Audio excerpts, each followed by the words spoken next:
I think it says somewhere in Alice in Wonderland, let us speak of cabbages and kings. So this morning, let us speak of life and death. And I've noticed a couple of different phases or qualities of life versus death. I spent a time very depressed when I was 21 years old because all at once number one, was separated from Ruth and Damon. Number two, had joined the LDS church, so all of my friends were different. My dope smoking buddies did not want to hear about Joseph Smith.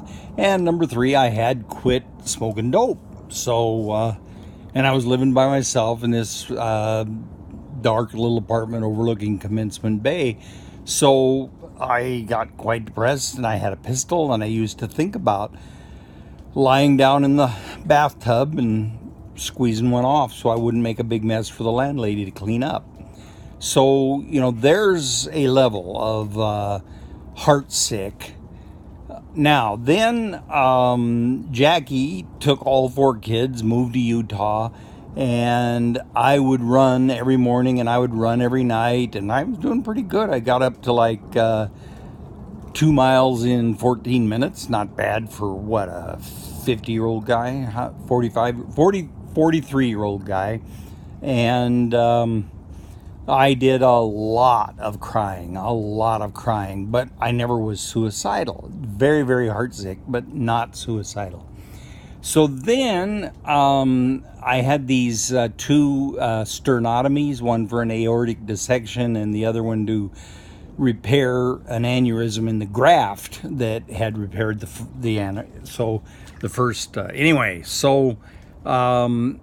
during that period, and I was taking a lot of antibiotics because I had an infection down there in that wound that had opened up in my chest. So these antibiotics just made me feel awful, and I used to wish that I could just flip an oblivion switch and go into oblivion.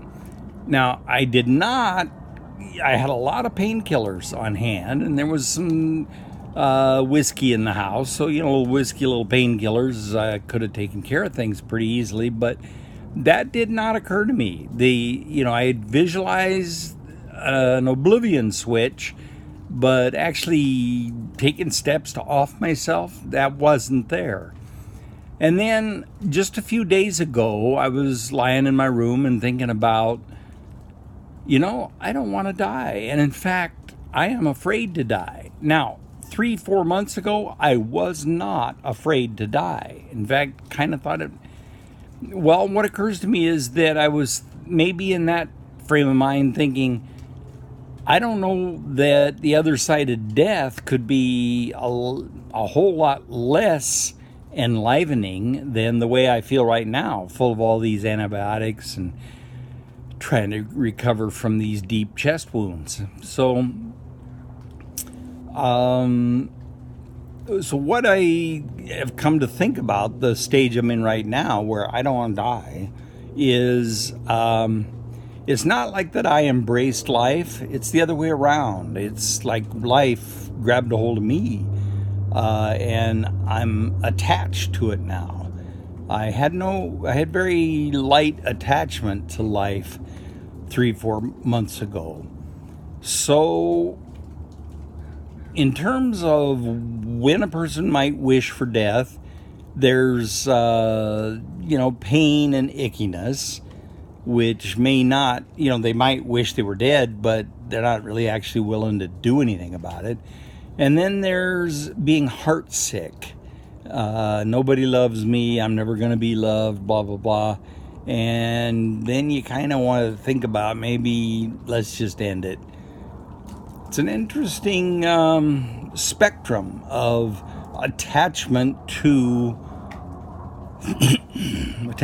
life, like it was a thing in and of itself.